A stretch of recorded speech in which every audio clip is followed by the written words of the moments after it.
Good morning, good evening, good afternoon, Earthlings. I hope you're all having a good day today. I want to talk about some serious things today. Firstly, Princess Anne, the Princess Royal. I'd also like, during this video, to talk about Gertie Rude. It's quite serious and very important. Today is the anniversary of her late husband's passing. So I'd like everyone to spare a thought for Gertie Rude. Right, let's get into this. Now, as we all know, the Princess Royal has had an accident, a bump on the head, nobody knows why or where.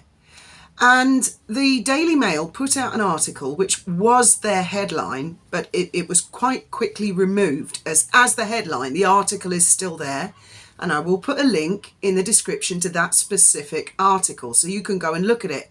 Now, you all know that my thing is I like to try and put together the pieces of what the newspapers are saying, if there are any hints. I think we're all like that in the community. If we weren't, we wouldn't have sussed out certain things as far as we have.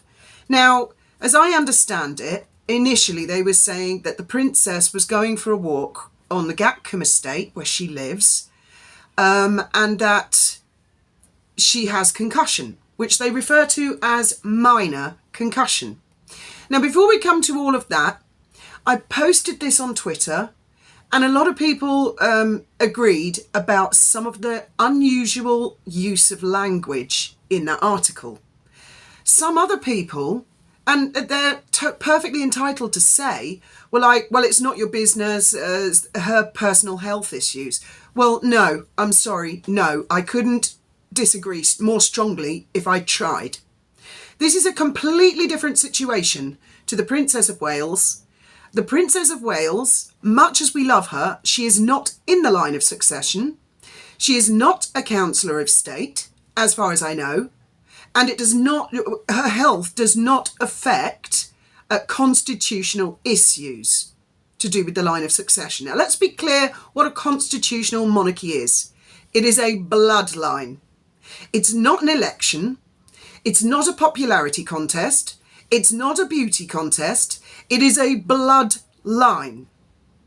Now, a lot of other people talk about the term working royals, which has become very popular to use over the last couple of years. And yes, it makes us all feel better to refer to certain people as non-working royals as opposed to working royals. We also hear a lot of talk of slimming down of the monarchy. Well, I'm sorry, but it's all nonsense. I'm sorry to burst anybody's bubble over that. It's nonsense. It's a bloodline.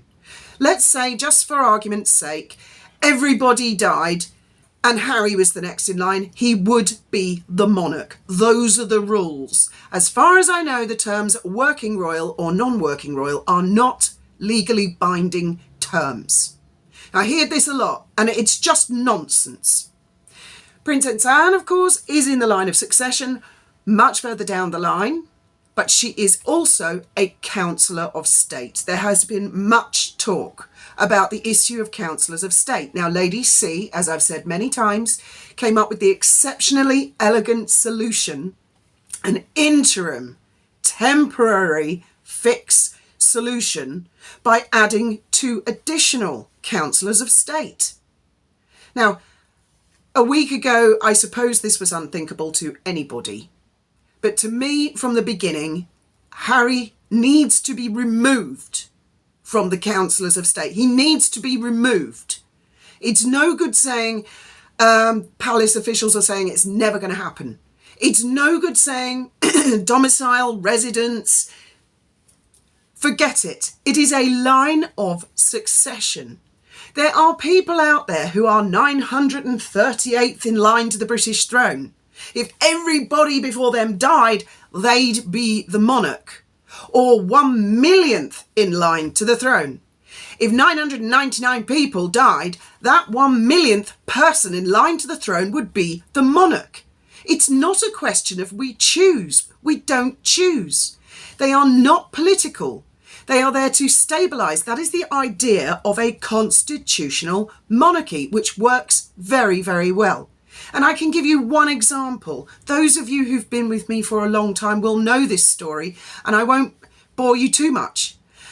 But when we first moved to Gibraltar, we encountered some difficulties, and we overcame those difficulties. But it occurred to me that other people who were less capable might not be able to deal with those difficulties. And I felt that it was an issue for our head of state, the late Majesty Queen Elizabeth II. And so I wrote to her about this particular issue. Even my own mother said to me, don't expect a reply.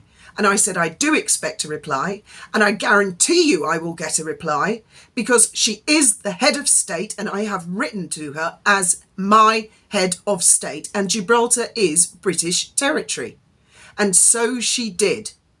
Very cleverly, she replied and said she couldn't interfere in anything political, but she let all the parties know of my approach to her and my highlighting it. And guess what? It got fixed within about 7 or 8 days, like a miracle. A non-political monarch who, without taking sides, simply let the powers be know that she was looking, and they fixed it. They were suddenly on their best behaviour. That is the whole point of a constitutional monarchy. Now, I love Princess Anne. I haven't always, but she was my first princess. I'm going to ask Graham if he can put a photograph up here, because this is the first photograph I remember one of my sisters showing me and saying, look, this is Princess Anne. And I remember saying, is that a real princess? And they went, yeah, she's a real princess. Now, not only was she a stunner, and still is actually, she's still rocking it. She's a woman of substance. I couldn't believe then when I went on to see her competing in the Olympics as a kid. I was like, no, that's the princess. You know, so she was always my princess from when I was a kid. This was way before Diana came on the scene. And of course, when Diana came on the scene, I thought, 2 princesses. Of course, there was Princess Margaret as well, who was extremely glamorous even then. But she was, you know, my mum's generation. So Anne and Diana were my princesses of my era. Now, this incident that has taken place, I see headline after headline after headline saying the princess was headbutted by a horse. Well, let's start with some facts, because we're being told about misinformation and disinformation by, I don't know, busybodies sticking their beaks in like Prince Harry with his Aspen Institute. Let's clear a few things up.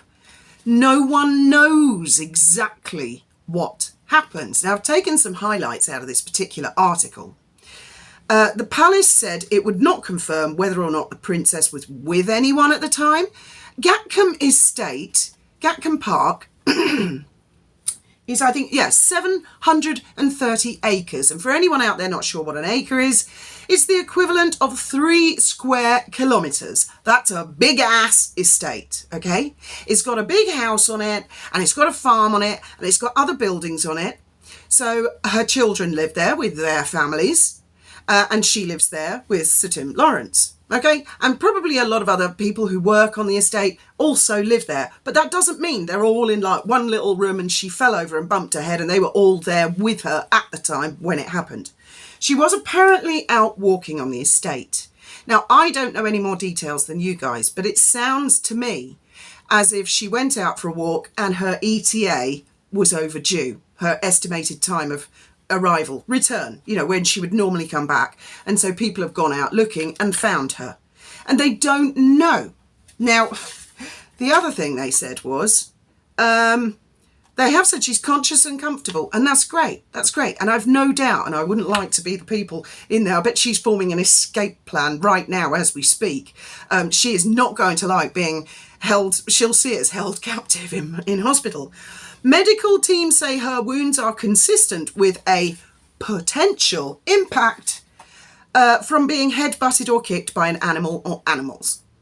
Potential, right? So they don't know. They say that horses were found near her. She is one of the most, if not one of the world's most experienced equestrians. And she would know all of her animals on the estate, presumably. And it sounds if she was out walking as if they'd be out in a field. Now, I've been into horses for years, and yes, they can be dangerous. We all know that. And sometimes they can freak out for no apparent reason. But like out in a paddock, incidents like that I've normally known, mounting, riding, in confined spaces such as a horse box, stable, saddling up, that type of thing. But once they're out in a paddock, they're oblivious. They've got their head down, they're eating grass, and they don't care. So, I mean, perhaps a horse, I'm not saying a horse didn't headbutt her, but she's gone to Southmead Hospital, which I believe is one of the neural hospitals now, that's specialist for neurology. There is another one in that area of the country, but it's much further down towards Cornwall. I forget the name now. A Buckingham Palace spokesman said the King has been closely informed of the incident. Yeah, I would think that's fairly normal. The other really, really weird thing, and this is what I highlighted on Twitter, is that on Sunday she was said to be walking within protected parameter of Gatcombe Park. The protected parameter. Now, I find that very, very odd thing to say. Why not say she was walking within the grounds of Gatcombe Park? Why the need for the word protected? Now, only a couple of days ago, we were discussing, I was saying, when you live out in the country, you can, and it is an enormous estate. Now, you try imagine, or go and look at it on Google Maps, you try imagine policing the entire perimeter, including the little forest. Well, difficult. Yeah, maybe they've got those tree cams that get tripped off and alarms go off. I don't know. But it's a massive, massive piece of land in the middle of the countryside. Very, very difficult to police. Now, I'm not saying that there was an intruder who went and bonked her on the head. But what I'm saying is, it's not been confirmed she was headbutted or stamped on by a horse. I mean, unless the medics have seen a horseshoe shape on her head. And I don't get the impression that that's the case. Apparently she can't remember what happened, which is not an uncommon thing to have. The King, Queen, Prince of Wales, Dukes of Edinburgh and York were informed immediately. That also gets my antennas up. The King, yeah, is his sister. Yeah, that'd be normal. But I mean, if I'm sure Princess Anne has had lots of bumps and knocks that we've never heard about. If the princess fell off a horse and sprained her ankle, would the King be informed immediately? Well, maybe. Someone might ring him up and say, oh, she's twisted her ankle. But the Queen, Prince of Wales, Dukes of Edinburgh and York as well. I mean, I'm not saying that the princess is in a life-threatening situation. What I'm saying is that maybe there's something else going on. And we have had a couple of people who've done their very best to stir the shit and whip hatred up. I can tell you right now, there is a sugar on X who is positively elated that Princess Anne is in hospital. They're thrilled to bits that the Princess of Wales has cancer, and they're even happier that the King has cancer, and I won't follow up with what they'd like to happen. And they're hoping that this bad luck of karma is going to run. Buckingham Palace officials have concluded a best working assumption of how Anne's injuries were sustained. A best working assumption. So it is not a given. And I think it's really important for people to be alert. Not only when you see people on social media saying or suggesting things, I think it's really important that we all bring it to the authorities. You can just tag or copy in the relevant police force of the area or GCHQ. They do take notice of these things because there is a lot of crazy sugars out there saying stuff. But when it comes to the Councillor of State, Harry needs to be removed from that. Then there will be no doubt. We won't need terms like working royals and non-working royals. We won't need all the guff because it is a bloodline, believe me. Now, I'd like to come to Gertie Rood, who today, as I say, it's the anniversary of her late husband's passing. I have seen that because she came to my defence of her own volition, I hadn't even spoken to Gertie in a couple of years, actually. She just leapt forward to my defence, Graham's defence and our daughter's defence and Trevor's defence when she saw what we were all going through. She did this of her own volition and we were all extremely touched.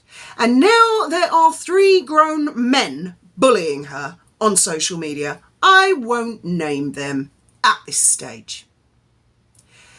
But one of them posted on Twitter yesterday and called her the C word. And I have a screenshot that was sent to me of that. And I went and looked and double checked. And yes, he did it in his own name.